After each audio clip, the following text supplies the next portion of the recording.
이번엔 전략 플러스 시간입니다. 도움 말씀에 크래프트 테크놀로지스 오기석 에이펙 대표 연결되어 있습니다. 안녕하십니까? 네, 안녕하십니까. 크래프트 콘지스 오기정입니다. 네, 지난주 이 시간이었었죠. 한국경제TV에서 최초로 AI 모델로 시장 분석을 해주셨는데 한 주 동안 또 시장을 어떻게 봤는지 궁금합니다. 결과 어떻게 나왔습니까?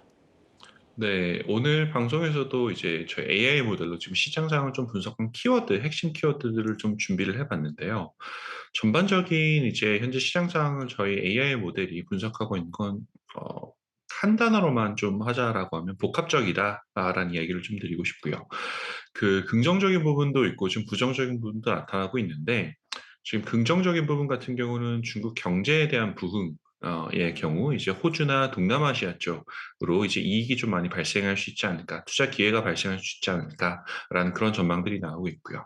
의료 산업 같은 경우는 글로벌 전반적으로도 지금 긍정적으로 보고 있다라는 식으로 요약이 지금 되고 있고요. 반면에 이제 부정적인 부분 같은 경우는 정책 불확실성, 뭐 글로벌 증시 후퇴, 연준이 선언하는 지표에서 좀 빨간불이 나온다. 그리고 유로존의 근원 인플레가 최고치까지 올라갔다라는 내용들이 좀 나오고 있는데, 전반적으로 봤을 때 지금 생각보다 인플레이션이 오래 갈 수 있고, 그리고 그로 인한 이제 시장에 부담감이 존재한다라는 것 정도로 요약을 해볼 수 있을 것 같습니다. 제가 준비한 내용은 뭐 좀 전에 보셨던 거 말고도 지금 이제 AI가 직접 작성했던 시장 논평, 지금 화면에 보시는 거는 지금 저희 모델이 분석한 핵심 키워드들 같은 경우도 지금 이런 식으로 확인하실 수가 있어서, 전반적으로 이제 시청자분들에게 말씀드리고 싶은 것 중에 하나는, 지금 제가 개인적으로 인간의 견해를 좀 더 사람의 견해를 덧붙인다라고 했을 때는, 지금 복합적이긴 하지만 아무래도 무게 자체는 조금 더 부정적인 센티먼트에 조금 더 무게를 두는 게 아닌가라는 그런 해석도 한번 해볼 수 있을 것 같습니다. 네, 말씀하신 대로 긍정적인 요소도 물론 있지만 지금 부정적인 요소들이 시장에 더 많은 상황인 것 같은데요. 이런 상황을 고려했을 때 투자 전략 어떻게 세워봐야 되겠습니까? 지금 가장 큰 우려 중에 하나는 고금리 구간이 예상보다 좀 더 길어질 수 있다라는 그런 내용을 한번 꼭 짚어봐야 될 것 같은데, 제롬 파월 의장이 이번 주 초에 미국에서 발언했듯이 고금리 구간이 예상보다 지속될 가능성이 있고, 2023년, 최소한 2023년에는 금리 인하의 가능성이 거의 없어 보인다라고 지금 생각이 들고 있고요. 어제 같은 경우도 지금 미국 시장이 시작 자체는 그래도 한 0.1%, 0.2% 상승해서 시작을 했지만, 마감은 사실 상당히 계속 이제 밀리면서 이제 한 1.5% 내외로 지금 하락 마감을 했는데, 결국은 고금리가 예상보다 길어질 수 있는 구간이다라는 거는 인지가 필요하고요. 또 지금 S&P 500 같은 경우는 심리적 지지선인 4천 하단으로 지금 다시 재하락을 한 상황입니다.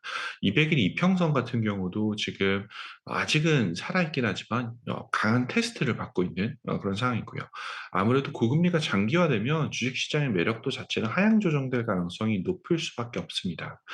그래서 이런 경우에는 이제 채권 시장으로 눈을 돌려보는 것도 괜찮을 수가 있다라고 개인적으로는 생각하고 있는데, 채권 시장이다라고 하면 예전에는 사실 기관 투자가들 이제 아니면 초대형 자산가들만 투자하는 그런 시장이다라는 인식이 강했지만, 최근 들어서는 다양한 투자 상품들이 나오고 있어서 개인 투자자, 일반 개인 투자자들도 채권 시장에 투자하기 접근성이 나쁘지 않다라는 말씀을 좀 드리고 싶고요. 그 최근에는 뭐 다양한 채권 ETF들도 같이 이제 등장을 하면서 개인들 역시도 주식 매매하는 것과 같이 투자가 가능하고, 국내에서도 사실 최근에 채권형 ETF들이 돌풍을 일으키는 것으로 알고 있습니다. 네, 주식 시장보다는 채권 시장 쪽으로 눈을 돌려보는 것도 괜찮다. 자, 이런 평가가 나왔는데 지금 채권 시장에 투자하는 방법이 다양할 것 같습니다. 뭐 글로벌 IB들 중에서도 하이힐드 커브를, 하이힐드 이제 채권을 주목하는 사람들도 많고요. 어떤 방식으로 투자하면 좋겠습니까? 네, 채권 시장 같은 경우는 주식 시장도 마찬가지겠지만 주식 시장보다 오히려 더 이제 전문가의 능력이 중요한 그런 어, 대표적인 투자 시장 중에 하나입니다. 왜냐하면은 주식 시장 같은 경우는 모든 주식이 거의 대부분 상장이 되어 있어서 거래소에서 다 거래가 되지만, 채권 같은 경우는 상장된 시장이 없거든요. 그래서 전문가들 사이에서 서로 이제 투자 의견을 교환하는 형태가 되기 때문에 그만큼 전문성이 중요한데, 이제 미국에서 대표적인 채권 운용사다라고 하면 그중에 하나 꼽는 데가 프루덴셜 보험 산하의 PGIM이라는 곳이 있습니다. 프루덴셜 보험 같은 경우는 이제 150년 역사의 글로벌 보험사다라고 이제 생각을 하시면 되는데 국내에서도 물론 유명하고요. 지금 프루덴셜 산하의 글로벌 채권 운용사 중에 가장 전 세계적으로 유명한 곳 중에 하나가 PGIM이라는 곳이 있는데 이곳에서도 지금 말씀해 주셨던 것처럼 하이힐드 채권 시장에 대한 매력도를 강조를 하고 있습니다. 지금 뭐 PGIM 같은 경우는 하이힐드 채권만 한 110조 가까이 지금 운용을 하고 있는데 여기서 나오는 여러 가지 이제 왜 하이힐드 채권이 지금 매력적일 수 있는가라는 걸 조금 제가 요약을 다시 해보면 첫 번째도 보면 미국 기업들의 역사적인 부도율 자체는 그렇게 높진 않았습니다. 보통 한 2에서 3% 정도 이제 하이힐드 채권 시장 안에서 부도율이 나타나고 있고요. 하이힐드 채권 금리가 지금 현재 8에서 9% 정도까지 간다라는 걸 생각을 해보면 최악의 경우 2에서 3% 부도가 난다라고 하더라도 7에서 8% 정도의 수익은 얻을 수 있는 그런 현재 그런 상황이다라고 생각해 주시면 될 것 같고요. 또 하나 또 다른 게 뭐냐면 전통적으로 하이힐드 채권 같은 경우는 구성 비중 중에 상당 부분을 차지했던 게 에너지 섹터였습니다.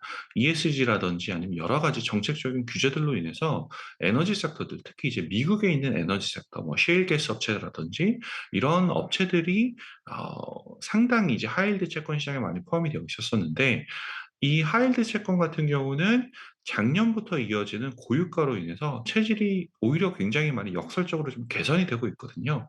그렇기 때문에 이런 부분도 한번 참고를 해볼 만하고 또 하나 이제 어제 이제 시장은 사실 빠졌지만 미국 시장 빠졌지만 고용 지표 같은 경우는 이제 여전히 사실 아직은 견조한 상황입니다. 그래서 예상보다 견조한 미국 경제는 하드 랜딩보다는 소프트 랜딩의 가능성이 높다라는 식으로 지금 시장에서는 해석을 하고 있고요.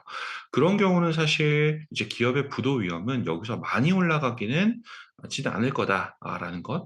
그렇다면 지금 하이힐드 채권 금리가 뭐 7에서 9% 정도 나온다라고 본다면 상당히 매력적인 투자 기회가 될 수 있다라는 것. 그리고 PGIM에서 또 하나 분석 자료가 나왔던 게 현재 수준의 채권 금리에서는 뭐 과거 봤을 때 한 90% 정도의 구간에서는 플러스 수익률이 나왔다라는 그런 분석도 있어서 한번 참고해 보시면 좋을 것 같습니다.